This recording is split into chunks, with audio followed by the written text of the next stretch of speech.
Kita bertemu kembali dalam kebaktian ibadah online Presbytery pada hari ini. Kita bersyukur karena kebaikan Tuhan kita sekali lagi dapat berkumpul mendengar firman Tuhan pada hari ini.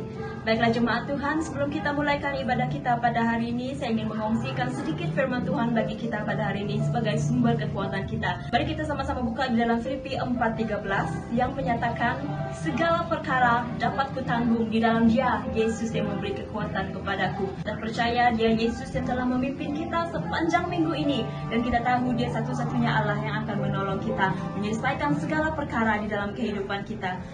Sebelum kita mulaikan ibadah kita dan kita teruskan dengan pujian penyembahan, mari saya membawa kita di dalam doa. Kita berdoa bersama-sama dan nanti saya akan aminkan doa kita.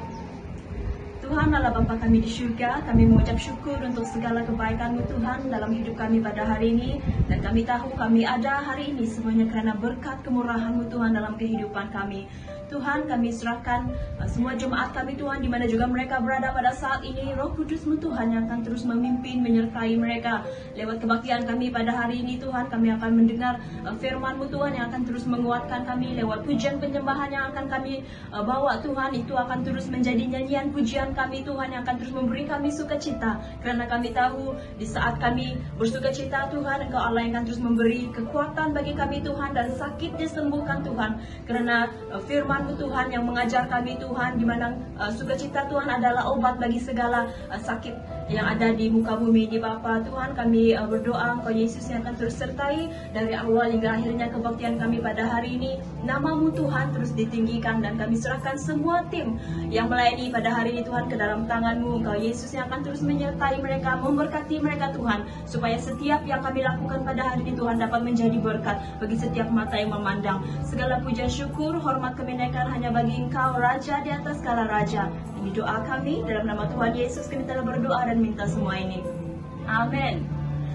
Mari jemaat Tuhan, sama-sama kita naikkan pujian bersukacita untuk Tuhan Yesus kita. Haleluya. Amin.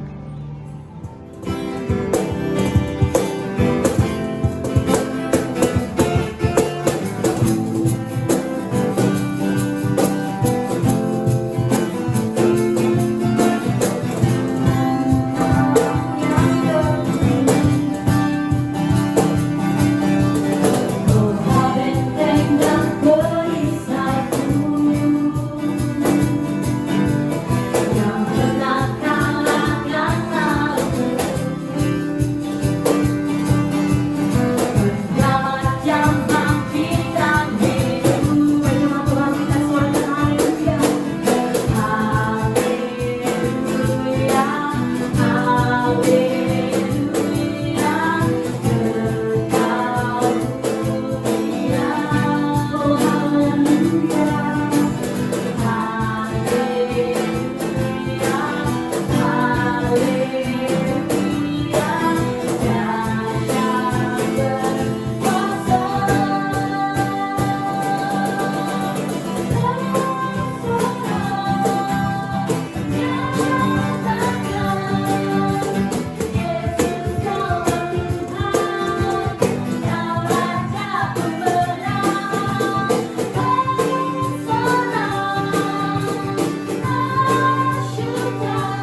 Tuhan, kami datang kepadamu Bapa pada pagi ini dengan hati yang menyembah. Karena kami percaya dalam hadirat-Mu ya Tuhan, ada kuasa, ada kesembuhan, ada kemenangan ya Tuhan, ada pemulihan terjadi. Tuhan, saat pagi harinya Tuhan, apapun jemaat-Mu hadapi saat ini, kami percaya Yesus Engkau Bapa yang menjamah setiap hati.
Sobat beribadah kepada Tuhan kita Yesus Kristus, kiranya pengawalan tangan kuasa Tuhan memelihara serta memberkati kita bersama-sama pada pagi hari ini.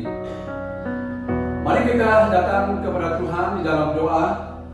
Sebelum kita membaca dan belajar dari firman Tuhan, saya akan memimpin kita di dalam doa.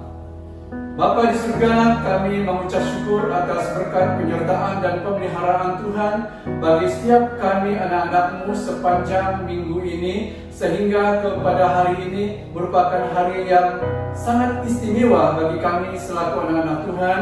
Kami dapat berkumpul bersama-sama keluarga kami untuk memulia mengagungkan nama Tuhan.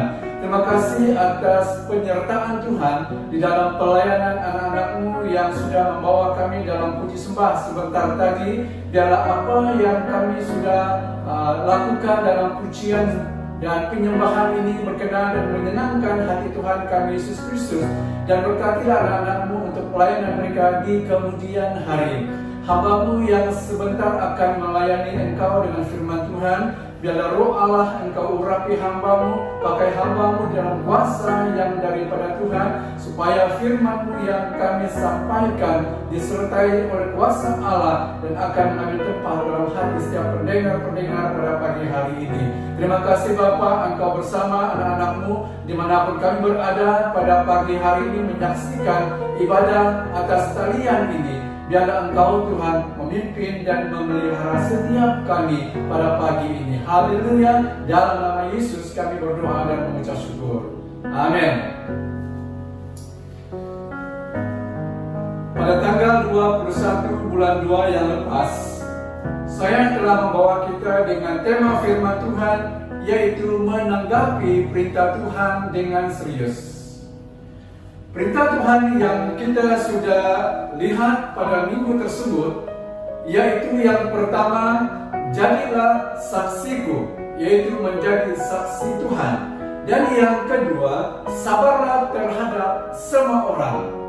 Lalu pada minggu berikutnya, kita juga menggunakan tema yang sama, dan kita telah melihat dan belajar 3 perintah. Yang pertama yaitu berdamailah. Yang kedua, saling mengasihi.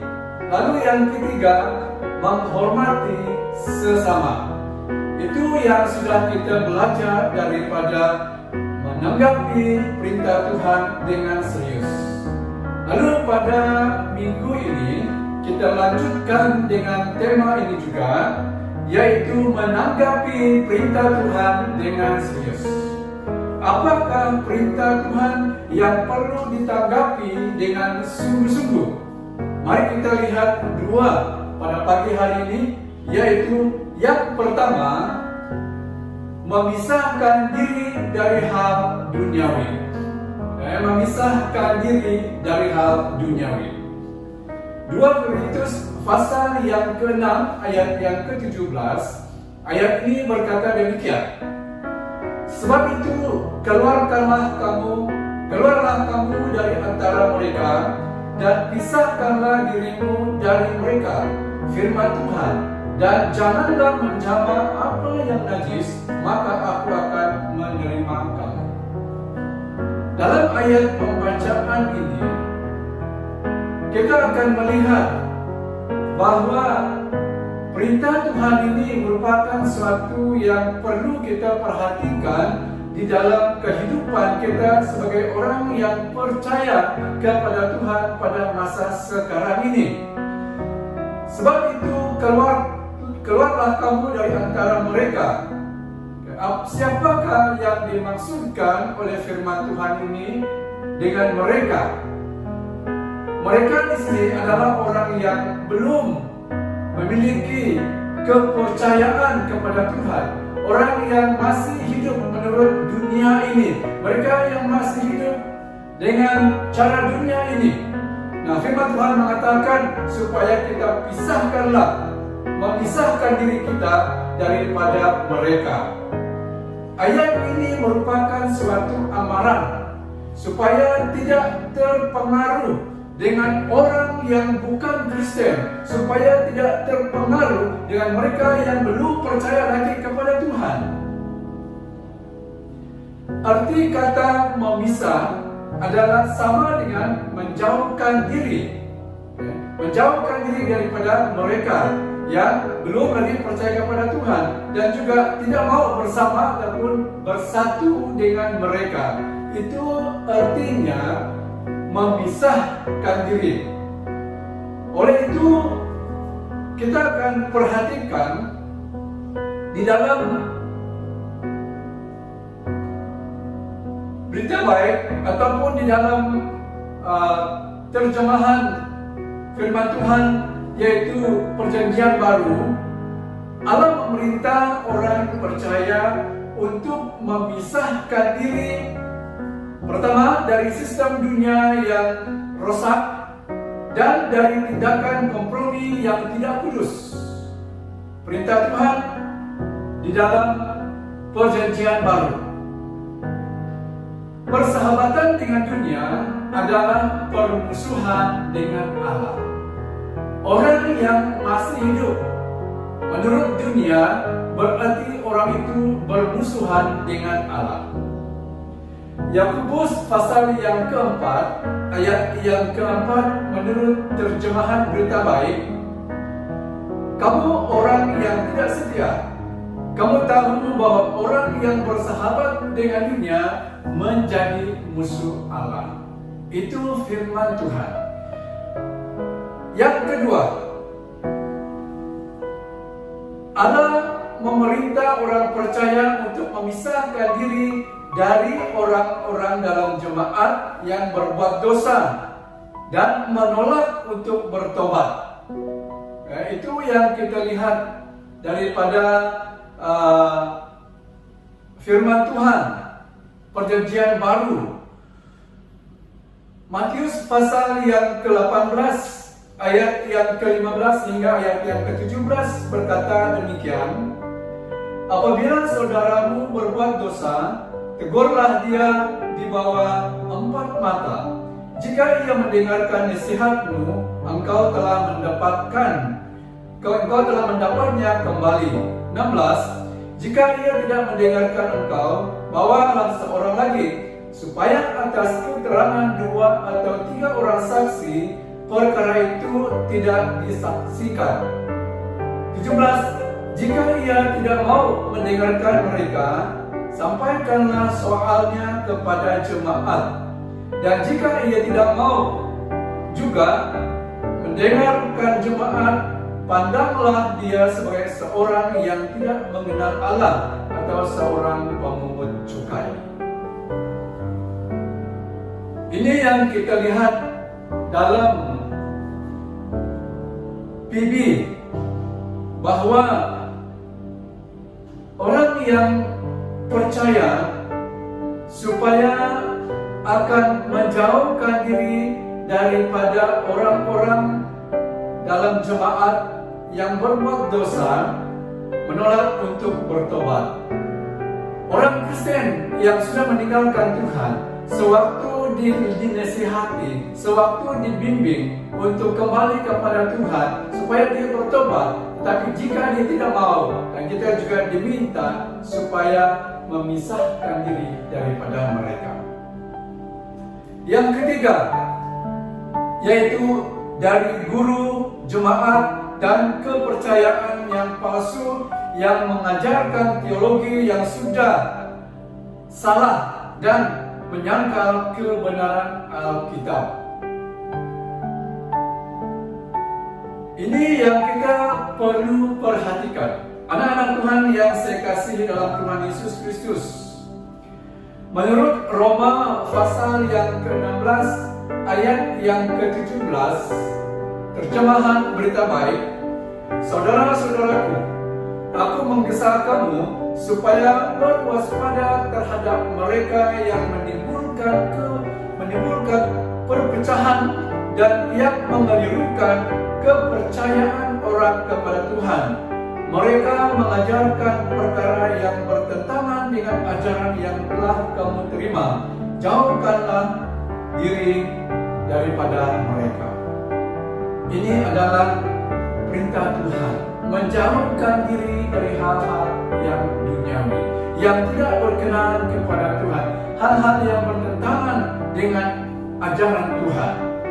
Nah, dari Injil Matius pasal yang ke-18 ayat 15 hingga 17 ini, Yesus menguraikan cara mendisiplinkan atau menerima kembali seorang saudara Kristen yang berbuat dosa kepada seorang anggota lain di dalam gereja.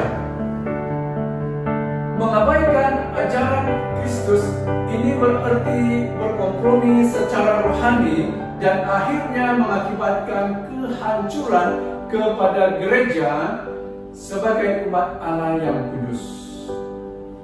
Di dalam gereja, di dalam pelayanan Tuhan, ada banyak orang yang nampaknya begitu rohani.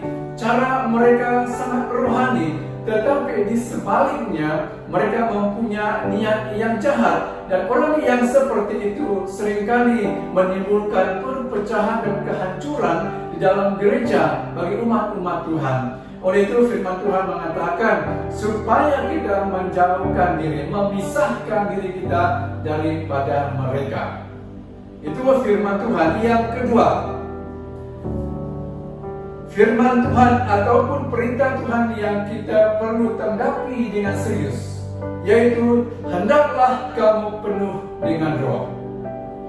Efesus pasal yang ke-5 ayat yang ke-18.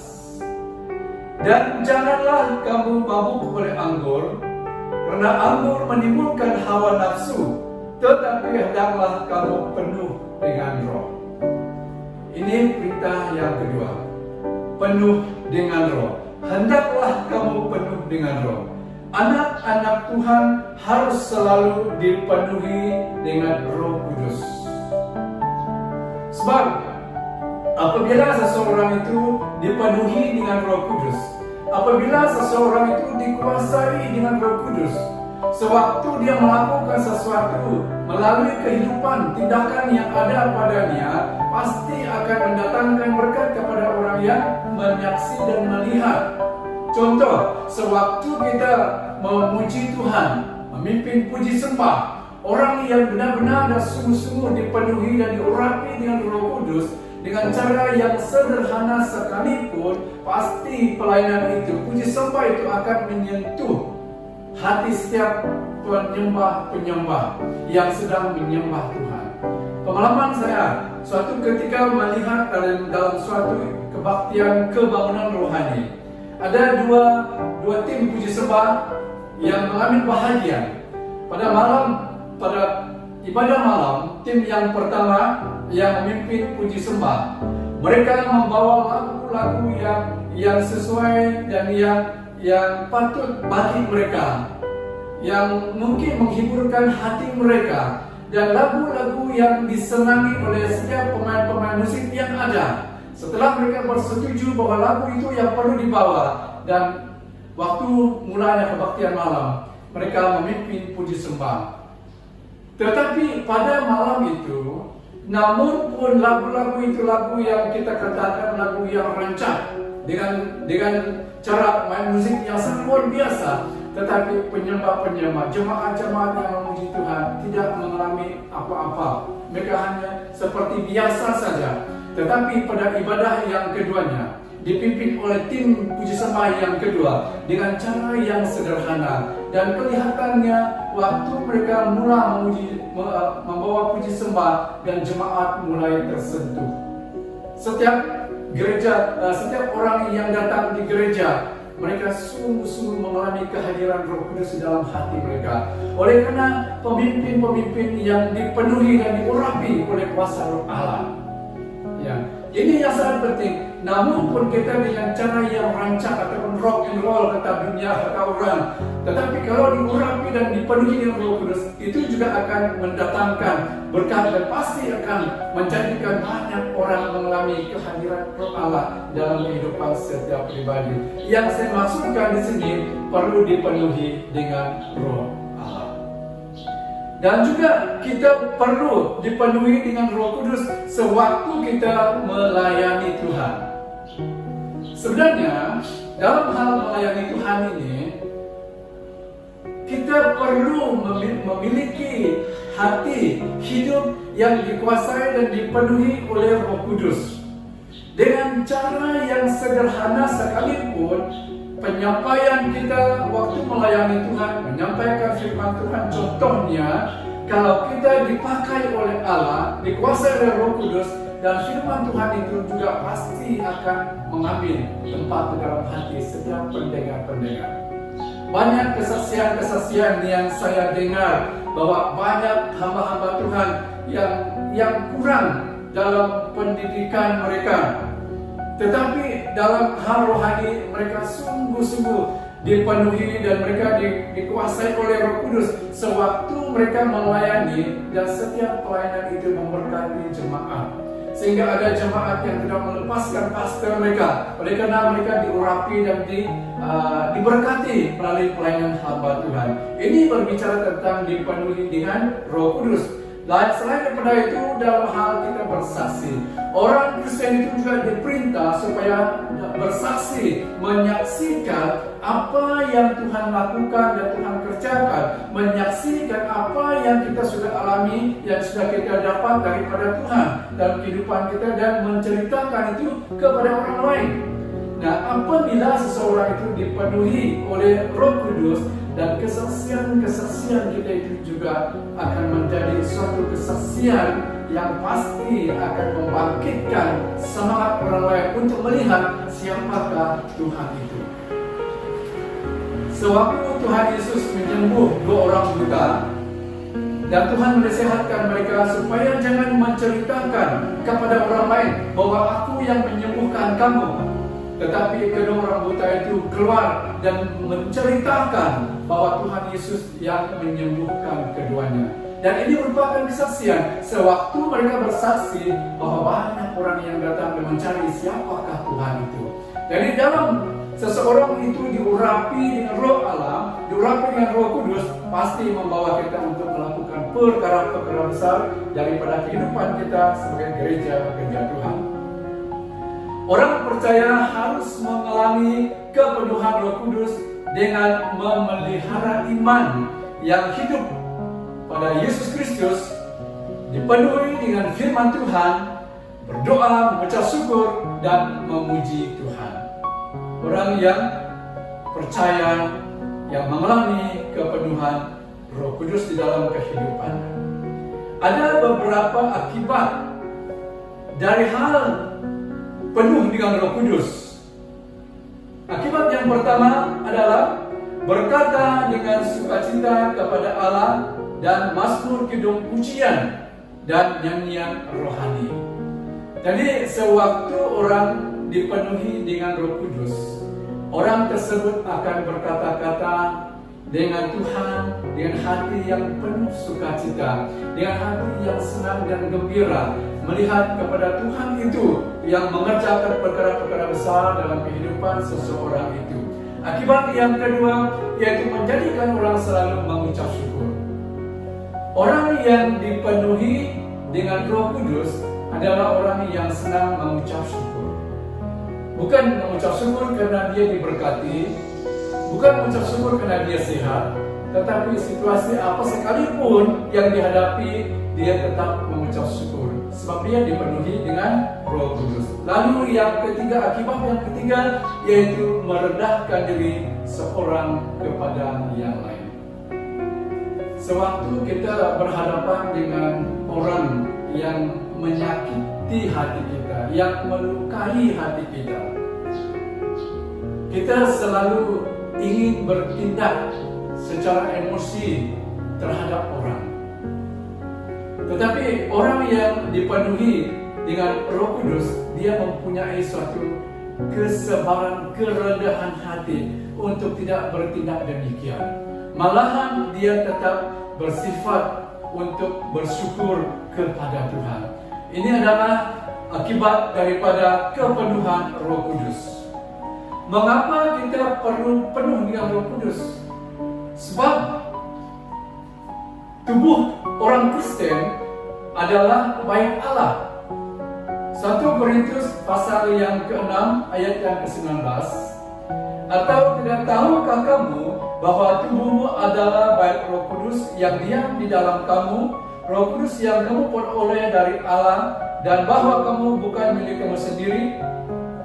Ini adalah firman Tuhan. Kita dan tubuh kita ini adalah tempat kediaman Roh Kudus. Dipenuhi dengan Roh Kudus adalah suatu bukti bahwa kita adalah milik Tuhan. Seseorang yang dipenuhi dengan Roh Kudus adalah orang yang dimiliki oleh Tuhan. Dipenuhi dengan Roh Kudus adalah suatu bukti bahwa kita adalah anak-anak Allah. Roh Kudus merupakan pengajar, merupakan guru. Roh Kudus sebagai penghibur kita. Ia memberi sukacita di dalam hati kita, dan ia meneguhkan jemaat Tuhan. Kisah Rasul pasal 9 ayat 31 terjemahan Berita-Baik. Dengan demikian, tenteramlah jemaat di seluruh Yudea, Galilea dan Samaria. Jemaat itu menghormati Allah, dan dengan pertolongan Roh Allah, jemaat itu bertambah kuat dan bertambah teguh, bertambah banyak.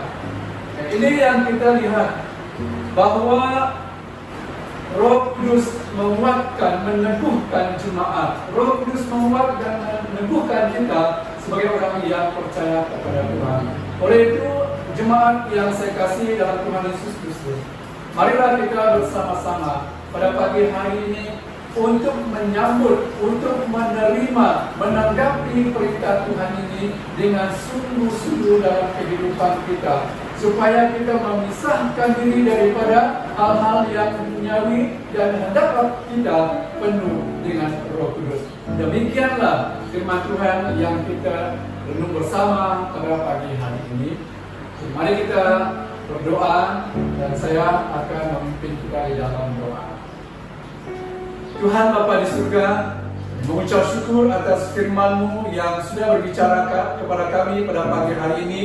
Kiranya firman Tuhan ini mengambil tempat yang terdalam di dalam hati kami, yang membawa kami untuk menjadi anak-anak Tuhan yang sungguh-sungguh menyambut, yang sungguh-sungguh menanggapi perintah Tuhan dengan serius di dalam kehidupan kami.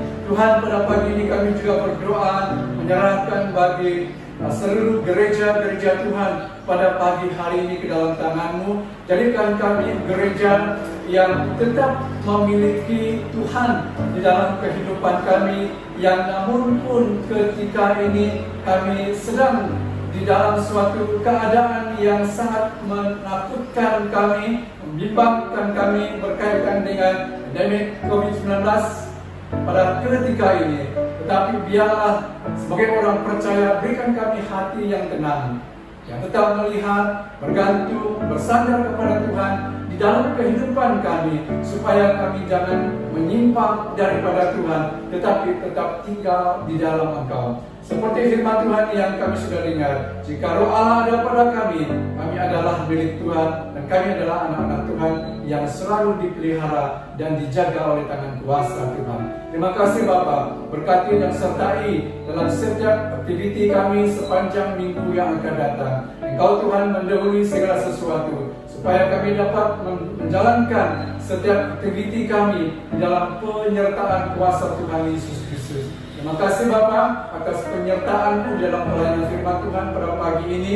Semua doa ini kami persembahkan hanya di dalam dan atas nama Yesus kami sudah berdoa.